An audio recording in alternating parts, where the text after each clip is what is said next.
Bienvenue à tous et merci de nous rejoindre dans cette édition d'information.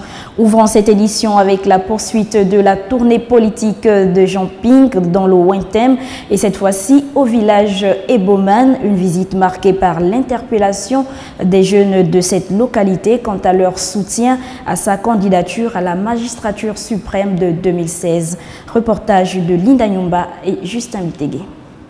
Le probable candidat à la présidentielle de 2016, Jean Ping et sa délégation au village Eboman pour partager sa vision politique du Gabon de demain et s'enquérir des préoccupations des populations, occasion pour ces dernières de lui réitérer leur soutien. Nous vous garantissons notre soutien total à votre candidature à la magistrature suprême en 2016. Pour terminer, nous vous souhaitons un bientôt bref adieu séjour parmi nous. Merci. À cette motion de soutien des femmes s'ajoute l'interpellation des partisans d'André Baobam, appelés jeunes amoristes du Ouenthem, qui prônent pour le changement. Des chauves-souris qui nous prennent pour les cobayes en se servant de nous et royalement refusent de faire face aux réalités. Nous les amoristes disons non et plus jamais ça. Soyez alors un président intègre. Nous, on n'en veut plus. Cette fois-ci,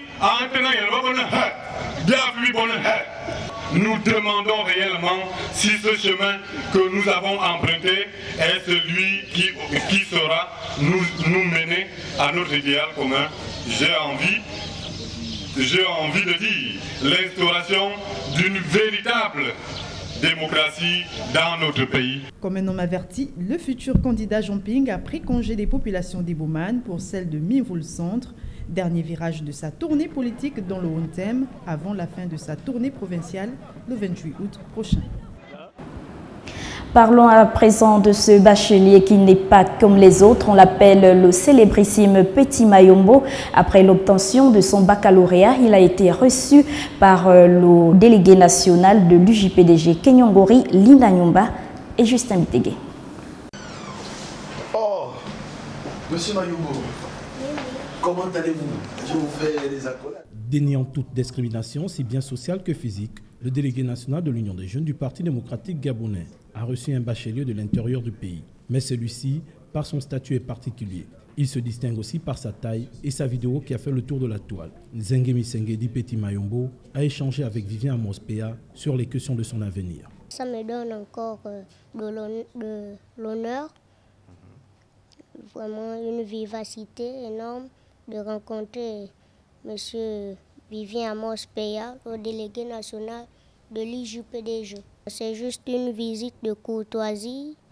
Et qu'est-ce qui ressort des échanges avec le délégué national? Vraiment, ça ressort de l'instruction, vraiment de la moralité en tout cas, de la satisfaction totale. Accablé par une insuffisance hormonale, le jeune Nzengemi Sengé ambitionne de continuer ses études hors du Gabon dans l'optique de veiller au mieux sur sa santé. Après ce bac, si Dieu le veut, je compte normalement voyager pour l'étranger parce que j'ai normalement une insuffisance hormonale. Voilà. Donc, si Dieu le permet, avec la charge de l'État gabonais, je compte sortir. Le délégué national de l'Union des jeunes du Parti démocratique gabonais a pris l'engagement d'accompagner celui qu'on appelle affectueusement Petit Mayombo et l'assure de tout son soutien et de son amitié. Une rencontre amicale qui n'a pas manqué d'humour, tant on se souviendra de la célèbre phrase de Mayombo. Je pourrais juste dire l'erreur.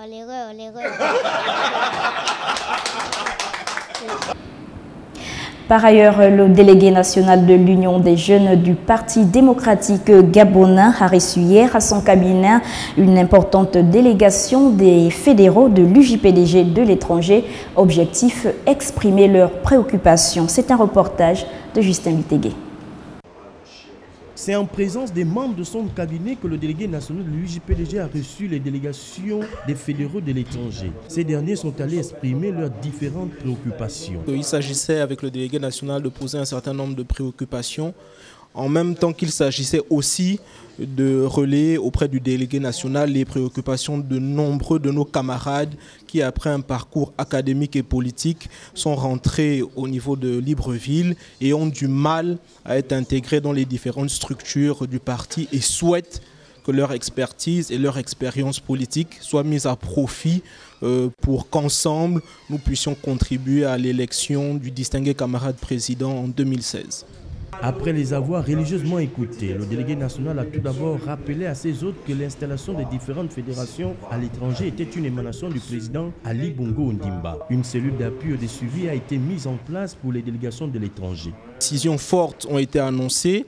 Une structure sera mise en place pour veiller à ce que l'ensemble des décisions prises par le délégué national soient suivies des faits. Il s'agit notamment d'une cellule de suivi des délégations fédérales de l'extérieur qui aura pour principal objectif de répertorier les différents camarades qui sont rentrés et trouver le moyen de les déployer ou de les redéployer au sein des différentes structures pour qu'ils soient véritablement les fers de lance du distingué camarade président. Une occasion également pour le délégué national de présenter à nouveau à ses fédéraux la vision du président du PDG. Pour Vivien Peya, adhérer à l'UJPDG doit désormais être un engagement de conviction et non d'intérêt. Dans le reste de l'actualité et dans l'objectif de couvrir l'autosuffisance alimentaire au Gabon, la société Olam Gabon a procédé à une sélection de 2500 candidats qui devront suivre une formation de technique agricole en Malaisie pour une période de 4 mois. Mais hier, c'était le premier groupe, soit 54 jeunes Gabonais qui ont pris l'envol pour la Malaisie. Les détails avec Marina Mendeman, Martial Tsonga et Refu Tsoga. Au total, 54 jeunes Gabonais ont pris le départ pour la Malaisie. Objectif, revenir avec de nouvelles techniques agricoles. Sélectionnés parmi tant d'autres dans les centres régionaux, c'est avec le cœur plein d'enthousiasme qu'ils ont pris part dans les locaux d'Olam. Aujourd'hui, nous sommes en phase de réalité parce que la chose elle est déjà là. On s'apprête à voyager tout à l'heure pour la Malaisie pour suivre une formation de 4 mois. Je suis confiant comme tout Gabonais. C'est un plaisir pour moi et je peux réaffirmer et rassurer qu'au retour, compte tenu de l'expertise qu'on va acquérir de la part des Malaisiens, ce sera vraiment une opportunité pour nous de venir exploiter ces choses ici au Gabon. Ils sont vraiment beaucoup développés sur des plans de techniques agricoles. Nous allons découvrir beaucoup de choses sur le plan de développement d'éthique agricole. Nous attendons que des techniques que nous allons voir, de tout ce que nous allons découvrir en Malaisie, on viendrait les mettre en pratique au Gabon. J'ai été sélectionné pour suivre cette formation qui concerne la connaissance des techniques agricoles. Nous avons beaucoup confiance à la Malaisie parce que nous pensons que la Malaisie va nous enseigner des techniques qui pourront faire en sorte qu'à notre retour, le Gabon ne dépende plus des produits agricoles venant de l'extérieur.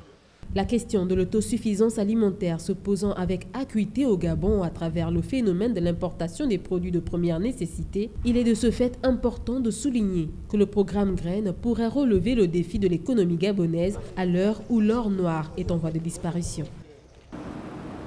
Et pour la fin de ce journal, il s'agit de la restitution des travaux de la sous-commission technique ACNAM-GS Sécurité sociale qui était aussi l'occasion pour les partenaires sociaux du secteur privé de faire leur appréciation. Martial Tsonga et Refu Tsoga pour le point.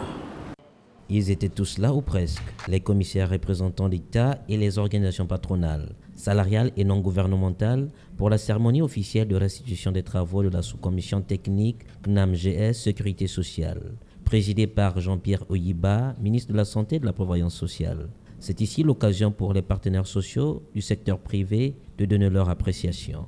Pour l'instant, ce qui nous satisfait, c'est le fait que les travaux soient arrivés à terme, notamment ceux de la commission technique qui était encore en train de plancher sur le taux, l'assiette et le plafond de cotisation. Donc, c'est notre principal élément de satisfaction. Et aussi, nous sommes satisfaits du fait que le ministère de la Santé et de la Prévoyance sociale ait cette fois organisé les choses dans la transparence. Donc, c'est aussi un autre motif de satisfaction. Le secrétaire général de l'Organisation nationale des employés du pétrole reste optimiste quant à l'amélioration des conditions de vie des travailleurs.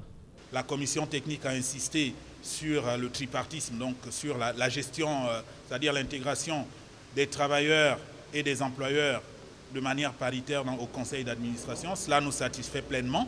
En ce qui concerne l'assiette, le taux et le plafond, il nous faut regarder les éléments des études actuarielles qui ont été faites pour pouvoir apprécier si elles conviennent parfaitement à la situation et éventuellement si elles correspondent, n'est-ce pas, aux paramètres qui vont permettre d'assurer la viabilité de la CNAMGS. Parce qu'au-delà de la revendication, ce que nous recherchons, c'est un outil qui va assurer l'assurance maladie obligatoire de tous les Gabonais, mais de manière pérenne. Dans son allocution, le ministre de la Santé et de la Prévoyance sociale reconnaît que le système de protection sociale a des atouts, mais il doit se transformer sans cesse pour mieux faire face aux défis du temps présent. Voilà, point final à cette édition d'information. Merci de votre aimable attention. L'actualité se poursuit sur www.gabonnews.com. Au revoir et à demain.